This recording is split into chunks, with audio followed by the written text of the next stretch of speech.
Alors, comment mesure-t-on la résistance d'un conducteur ohmique?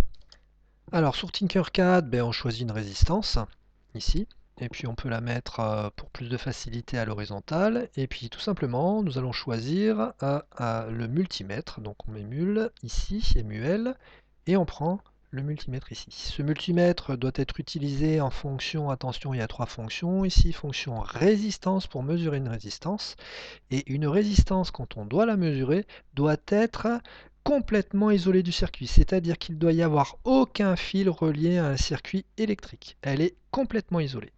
À partir de là, je relie tout simplement le multimètre ici à la résistance et on se retrouve après.